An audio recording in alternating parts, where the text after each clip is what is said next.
자, 이어서 나우차이나 들어가 보겠습니다. 유진투자증권의 백은비 연구원 연결해 보겠습니다. 연구원님, 안녕하세요. 네, 안녕하세요. 유진투자증권 백은비입니다. 네, 그 본격적인 내용 들어가기 전에 연구원님도 아시겠지만 지금 제조업하고 비제조업 PMI, 그리고 차이신 제조업 PMI 다 발표가 됐습니다. 제조업 쪽에서는 예상치 살짝 상회했고 비제조업은 약간 하회하는 분위기, 그리고 차이신은 약간 또 예상 상회라서 약간 뒤섞여 있는 그런 느낌이에요. 그래서 연구원님께서는 이번 발표에 대해서 어떻게 평가하시는지 좀 간단하게만 들어보겠습니다.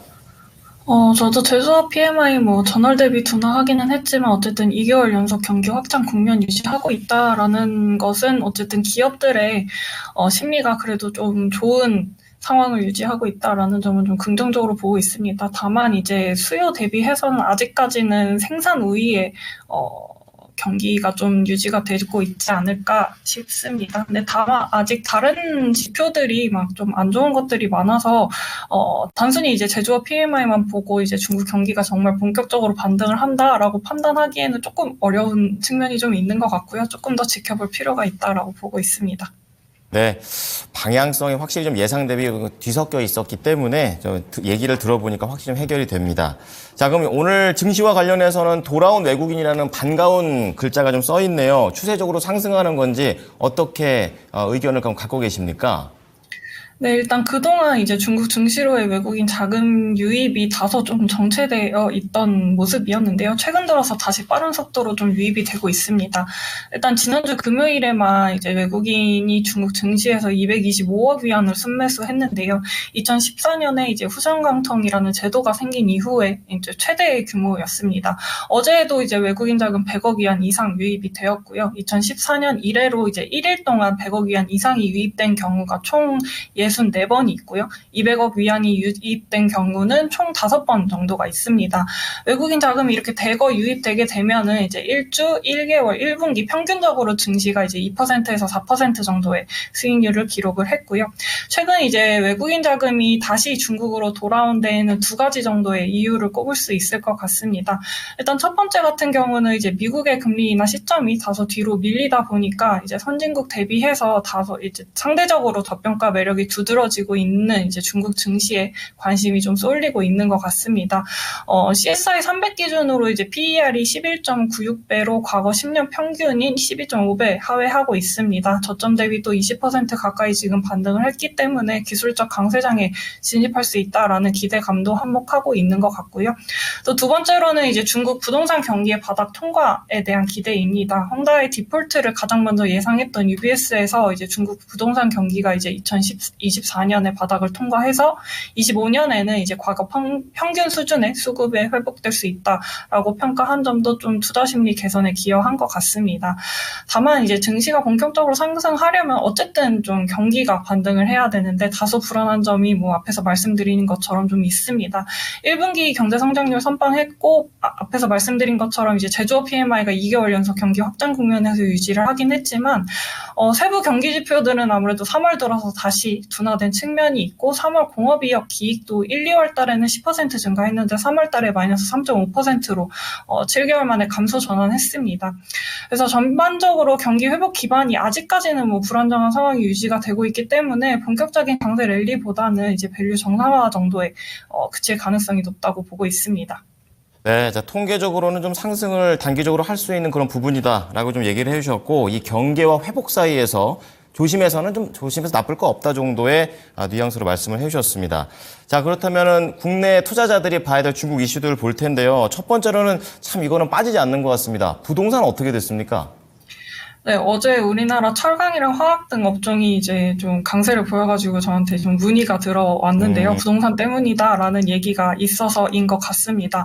어제 청도랑 창사 등 지에서 이제 부동산 구매 제한 조치를 전면 해제하기로 결정을 하면서 또 부동산 회복에 대한 기대감이 좀 형성이 되었던 것 같습니다. 지금 작년부터 부동산 부양 정책이 좀 지속이 되고 있고 모기지 금리 같은 경우는 이미 역대 최저 수준까지 떨어지긴 했지만 중국의 부동산 구매 수요가 아직까지는 크게 개선되는 모습은 아닙니다. 일단 1분기 동안 이제 부동산의 주간 거래량 여전히 평년 수준 하회하고 있고요. 현재 이제 부동산 구매 제한 정책이 유지되고 있는 곳은 베이징이랑 상하이, 광저우, 선전 등 이런 1선 도시가 있고요. 텐진이나 시안, 하이난성 등 일부 2선 도시가 좀 유지를 하고 있습니다. 이들도 사실 올해 초부터는 이제 제한 정책을 뭐 폐지까지는 아니더라도 점차 완화해 나가고 있는 상황이고요. 근데 사실 정책을 뭐 완화하거나 폐지하더라도 사실 큰 수요 진작은 저는 어렵다라고 보고 있습니다. 일단 첫 번째로 중국 당국의 부동산 조정이라는 큰 기조가 바뀌지 않았기 때문이고요. 두 번째로는 뭐 인구가 감소하고 있고 도시화율이 이제 정부 목표치인 65%를 넘어서면서 속도가 둔화하고 있다. 이런 구조적인 문제가 좀 지속되고 있다라는 점을 꼽을 수 있을 것 같습니다. 그래도 바닥 확인에 대한 기대는 유효하다고 생각합니다. 일단 호적 제도가 완화가 되고 있고 정부 차원에서도 그렇게 부동산 구매 제한 정책을 완화하는 등 여러 가지 부양 정책을 좀 주고 있기 때문에 그런 측면에서는 수요가 조금 나올 수 있다. 그리고 올해 하반기로 들어서 그동안의 침체로 신규 공급이 좀 타이트해질 예정이기 때문에 하반기에 주택 가격의 반등이나 가격 반등에 따른 구매 수요 자극 등으로 이제 부동산 경기가 좀 더 안정화되는 모습을 좀 기대하고 있습니다. 네, 그리고 그래도 두 번째는 네, 계속 네. 들어보겠습니다. 네. 네, 두 번째는 노동절 말씀드리려고 하는데요. 내일부터 5월 5일까지 중국의 노동절 연휴가 진행이 됩니다. 중국 내 여행 수요는 뭐 꾸준히 개선되는 모습 지속되고 있고요. 이미 일단은 이제 2019년 수준은 항상 상회를 하고 있기 때문에 올해 노동절에도 인구 이동은 2019년 수준 웃돌 것으로 기대를 하고 있습니다. 또 이제 블룸버그 인텔리전스에 따르면 다음 달부터 7월까지 해외여행을 계획하고 있다라는 중국인 응답자가 58%를 기록을 했습니다. 1월에 54%보다도 개선이 되었고요. 그중에서는 이제 한국행 같은 경우는 31%로 1월에 21%보다 10%포인트 개선이 되었습니다. 노동절 기간 동안 이제 한국인 항공편이나 크루즈, 페리 등 예약량과 개인의 비자 발급량도 이미 2019년 수준을 넘어섰다고 합니다. 물론 1분기 방한 중국인 관광객은 전체 2019년 대비해서는 아직 80% 정도의 회복에 그치긴 했지만 이 속도라면 이제 중국인 관광객의 한국 방문은 이제 올해 말로 갈수록 2019년 수준 회복할 수 있을 거다라고 저는 전망하고 있습니다. 또 두 번째 긍정적인 점은 이제 중국 내 개인 지출 규모가 이제 청명절 연휴 동안 드디어 처음으로 2019년 수준을 회복을 했기 때문에 해외에서의 소비 규모도 점차 2019년 수준으로 정상화될 것으로 기대하고 있습니다. 그렇다면 이제 화장품이나 면세 등 그전에 부진했던 기업들의 실적 회복 좀 기대해 볼 수 있지 않을까라고 생각합니다. 네, 자, 그동안 문제가 되고 있었던 부동산과 관련해서는 불투명했었는데 그래도 이제 바닥 확인 가능성에 대한 단어가 나온다는 점이 좀 다행스럽다라는 생각이 들고 소비와 관련해서 더욱더 살아날지 기대해 보도록 하겠습니다. 자, 마지막으로 중국의 주요 경제 지표 듣고 마무리 짓겠습니다. 네, 5월 9일 날 수출입 지표 발표됩니다. 3월 같은 경우는 수출과 수입 모두 감소세를 기록을 했는데요. 4월에도 작년 4월 기저가 좀 높기 때문에 좀 둔화할 수 있을 것으로 보고 있습니다. 그래도 하락폭은 좀 축소되고 될 거라고 생각을 하고요. 5월 달에도 반등 가능성 있다고 보고 있습니다. 그리고 5월 11일 날에는 이제 물가 지표가 발표가 되는데요. 3월 달에 CPI 0.1%로 전월 대비 둔화했고 PPI 같은 경우는 마이너스 2.8%로 하락폭 키웠습니다.